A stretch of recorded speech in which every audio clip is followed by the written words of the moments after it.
It's now my pleasure to introduce the Honourable Michael Keenan, Minister for Justice. The Minister first entered Parliament in 2004 as a member for Stirling in Western Australia. He was appointed Minister for Justice last year on the election of the Coalition Government. He's had a long interest in the Justice portfolio. He's been Shadow Minister for Justice, Customs and Border Protection since 2009.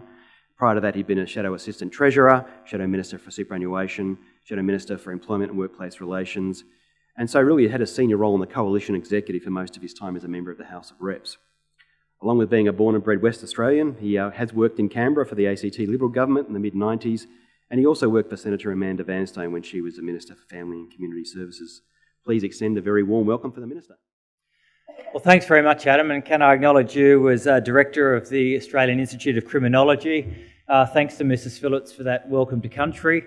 I see my good friend Senator Zed Seselja up there, Senator for the ACT.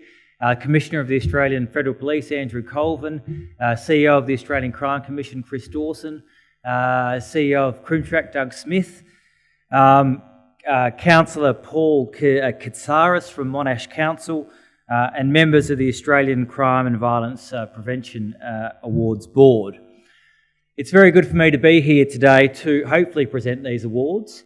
I apologise about being late, but democracy is a good system, but it can be very time-consuming. And Wednesday mornings, for some reason, is usually reserved for parliamentary shenanigans. I can't explain the reason why, but today is living up to its reputation. It's good to be here today. It's good to see that we've got a good representation from all around the country as well. The Australian Crime and Violence Prevention Awards are in their 21st year, and they do play a vital role in helping us highlight effective community-based initiatives to prevent crime and violence before it actually occurs. When crime prevention works well, it does reduce the social and economic costs to the community in responding to criminal acts.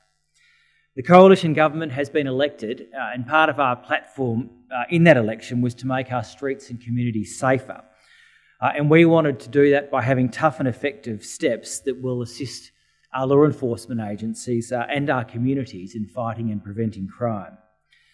Since coming to government, we've fast-tracked anti-gang squads, which are going to help directly our state and territory police colleagues tackle criminal gangs and their illegal trade, including in drug trafficking, drug manufacturing, extortion, prostitution, and firearms trafficking.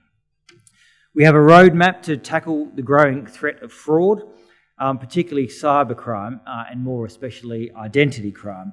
And I've just this morning launched the ACORN, the new system developed by CrimTrack and managed by the ACC, so people can more easily report cybercrime.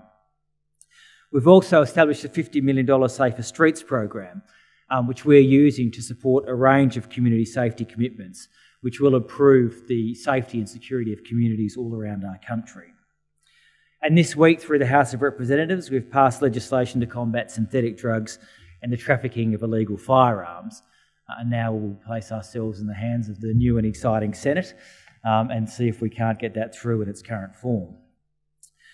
The Australian Crime Prevention and Violence program continues a valuable service to government by identifying practical ways to reduce crime within the community. This year in the awards, we recognise two national winners, one from Queensland and one from South Australia, and 13 state winners, all with a diversity of approaches to prevent and mitigate crime and violence. Today's award winners are playing a key role in keeping our community engaged and our streets safer, and I congratulate those award winners on their achievements today. We know only safe communities can be strong and prosperous. And on behalf of all Australians, I'm grateful for the work that the organisations that are represented in these awards are undertaking to help us achieve this. We are committed to making our communities safer, and we've made significant inroads since we've come to office in achieving this. However, we must remain ever vigilant, and it's up to the government to work in conjunction with the community to do all we can to make sure that we are keeping our streets safe and our communities safe so that they can prosper. And these awards honour those who are working with us in doing that today. So thank you for what you're doing.